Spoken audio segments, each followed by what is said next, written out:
Saturday Sunday అరే HD print వచ్చిందా, అయ్యో ఎట్లా మరి మన సినిమాకి ఎట్లా, ఆ రోజు పడుకొని లేస్తే వాళ్ళు మర్చిపోతారు. సార్ ఇప్పుడు దానికి ఒక ఉద్యమం కావాలి. కావాలంటే అందరు ఆ పెయిన్ అర్థం చేసుకొని ఇప్పుడు అండర్ ప్రొడక్షన్లో ఉన్న ప్రొడ్యూసర్లు అందరూ స్పీడప్ అవ్వాలి. స్పీడప్ అయ్యి మార్చుకోవడానికి ఏం చేయాలి చేయాలి. మధ్య ఉన్న పోటీ కానీ అంటే సత్సంబంధాలు అనేవి లేకపోవడం వల్ల కూడా కాబట్టి సంబంధాలు అద్భుతంగా ఉంటాయి. సంబంధాలకు పెయిన్ నేను ఒకటి చెప్తున్నాను రాజు గారి ముందు, ఇన్ని సంవత్సరాల నుంచి గత 20 ఏళ్ల నుంచి పైరసీ గురించి మాట్లాడేవాళ్ళే రాజుగారు లాగా అందరూ ఓపెన్ అయ్యి తేజ లాంటి వాళ్ళు నా సినిమా నా ఇంట్లో నా కంచం నేను గడుపుకుంటున్నాను, మిగతా వాళ్ళ కంచం కడగాల్సిన అవసరం లేదని చాలా నిర్దిష్టంగా చెప్పారు. దయచేసి ఈ పైరసీల గురించి మనం ప్రొడ్యూసర్ని క్వశ్చన్లు అడగడం మానేయాలని నా విజ్ఞప్తి. సో డెఫినెట్గా అంటే క్వశ్చన్ వచ్చింది కాబట్టి ఒక్క నిమిషం అంటే ఎఫ్డిసి ద్వారా హైదరాబాద్లో బేస్ కాబట్టి ఏం చేద్దాం అనేది కొంచెం నేను లీడ్ తీసుకుంటున్నాను. అంటే ఏ ప్రొడ్యూసర్ కూడా నన్ను ఇంకా ఎఫ్డిసికి వచ్చి ఈ క్వశ్చన్ సరే ఏం చేద్దాం అని అడగల. అయినా నేను ఒక నిర్మాతగా నాకు రెస్పాన్సిబిలిటీ ఉంది కాబట్టి గవర్నమెంట్కి ఆల్రెడీ ఒక లెటర్ ప్రిపేర్ చేశాను. సో డిపార్ట్మెంట్తో కూర్చొని ఏం చేయొచ్చు, ఎందుకంటే బేస్ అంతా హైదరాబాద్లో ఉంది కాబట్టి తెలుగు సినిమా చేద్దామనే ప్రయత్నం స్టార్ట్ చేశాను. అడిగారు కాబట్టి లీడ్ చేసేస్తున్నాను ఇది. బట్ ప్రొడ్యూసర్ మళ్ళీ ఇది మా పెయిన్, దిల్రాజు ఒక్కరు కాదు, సినిమాలు తీసే ప్రతి నిర్మాత కూర్చొని చేసుకోవాల్సిన బాధ్యత. ఒక సినిమాకు డ్యామేజ్ అవుతే డబ్బు పోయేది ఓన్లీ ప్రొడ్యూసర్దే. ఆ ప్రొడ్యూసర్స్ ఎందుకు తేరుకోవట్లేదు అర్థం కావట్లేదు. హీరోకి ఎఫెక్ట్ అవ్వదు, డైరెక్టర్కి ఎఫెక్ట్ అవ్వదు, సినిమా రిలీజ్ అయ్యాక వాళ్ళ రెమ్యునరేషన్లకు ఎఫెక్ట్ అవ్వదు, నెక్స్ట్ సినిమాలకు వెళ్ళిపోతారు, డ్యామేజ్ జరుగుతుంది ఓన్లీ ప్రొడ్యూసర్. కానీ ఆ ప్రొడ్యూసర్లు ఎందుకు మేలుకోరు అర్థం కాదు. వాళ్ళు కదా, వాళ్ళ డబ్బు కదా, వచ్చి కూర్చొని ఏం చేద్దాం. అండర్ ప్రొడక్షన్ ఉన్నలో ప్రతి ఒక్కళ్ళు రియలైజ్ అవ్వాలిగా.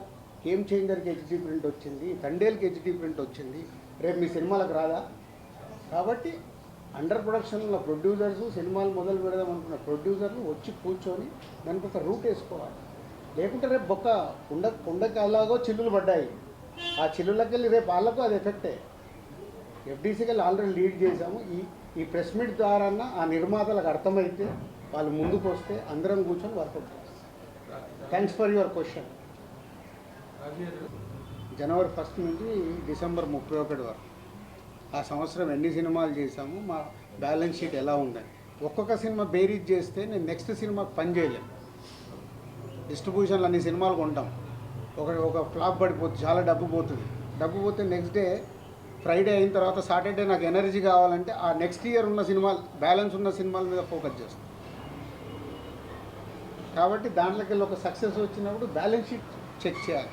నంబర్ ఆఫ్ మూవీస్ చేస్తున్నప్పుడు ఒకటే సినిమా చేసామనుకో మీరు అడిగినట్టు నాకు రిజల్ట్ మీద డిపెండ్ అయి ఉంటుంది. బ్యాలెన్స్ షీట్ చూసినప్పుడు ఆ ఇయర్ టోటల్ ఎన్ని సినిమాలు చేసాము, ఎంత నష్టమా లాభమా అక్కడే డిసైడ్. నో షాక్ ఉంటే నేను సాటర్డే మీ ముందుకు రాలేను కదా. రౌడీ జనార్దన, ఎల్లమ్మ రెండు రెడీ అయిపోయి, రెండు ఆల్మోస్ట్ ఏప్రిల్ మేలో టేక్ ఆఫ్. ఇదే కాదు టీటీలో ఉంది, టీవీలో ఉంది, ఇవన్నీ దాటి కూడా థియేటర్కి వస్తున్నారంటే ఫర్ ఓన్లీ ఎంజాయ్మెంట్.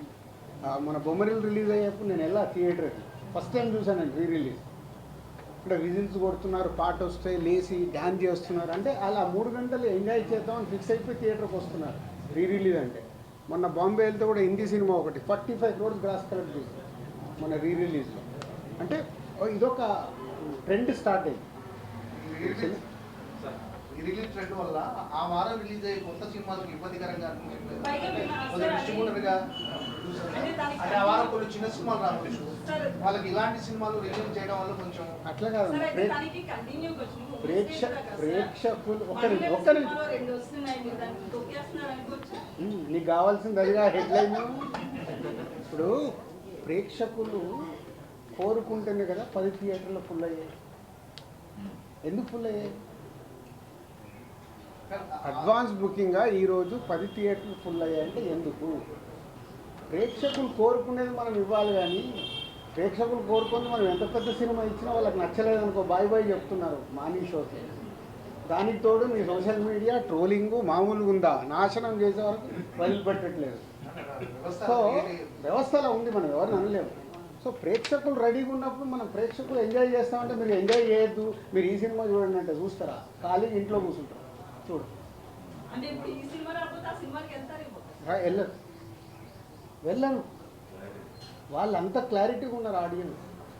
ఇవాళ స్టార్ సినిమాకి అనుకున్న రేంజ్లో ఓపెనింగ్ రావట్లేదు అంటే ఎందుకు రావట్లేదు? ఎందుకు రావట్లేదు? ఎలా డిసైడ్ అవుతున్నారు?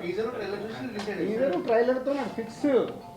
అరే దీనికి వెళ్దాం. మీకు అన్నిటికంటే విచిత్రం ఏంటంటే ఈరోజు సినిమా ఆన్లైన్ ఓపెన్ చేయగానే డిసైడ్ అయిపోతుంది.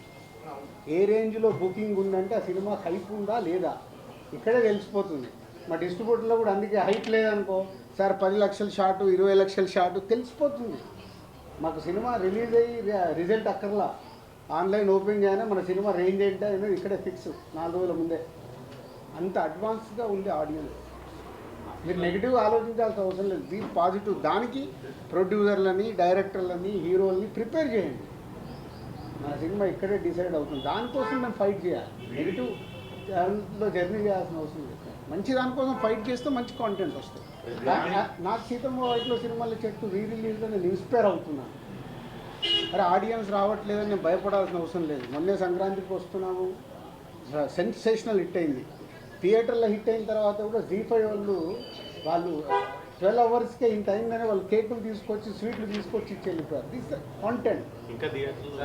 సో ఇలా జనాలు మనకు ఎనర్జీని ఇచ్చినప్పుడు ఎనర్జీని మనం పాజిటివ్ సైడ్ మర్చుకొని ఎస్ వాళ్ళకి రీచ్ అయ్యే సినిమాలు తీయడానికి ప్రయత్నం చేయాలి.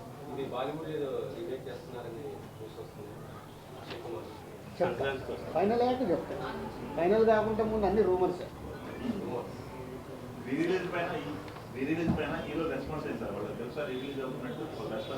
అంటే ఇవన్నీ మాకు ఎంజాయ్మెంట్ మూమెంట్. రెస్పాన్స్ ఏముంటుంది దీంట్లో? నేను ఏంటంటే 10 థియేటర్లు ఫుల్ అయినాయని హ్యాపీనెస్లో మిమ్మల్ని పిలిచా. మామూలుగా రిలీజ్కి ప్రెస్ మీట్లు అవసరం లేదు కదా. సో ఒక హ్యాపీనెస్ అనిపించింది. అరే ఇన్ని థియేటర్లు ఫుల్ ఏంటి, ఓవర్సీస్లో ఓపెన్ చేస్తే ఓవర్సీస్లో కూడా 40% 50% బుకింగ్ చేస్తున్నారు. ఓవర్సీస్లో అయితే $, అయినా వాళ్ళు కూడా రెడీగా ఉన్నారు అక్కడ.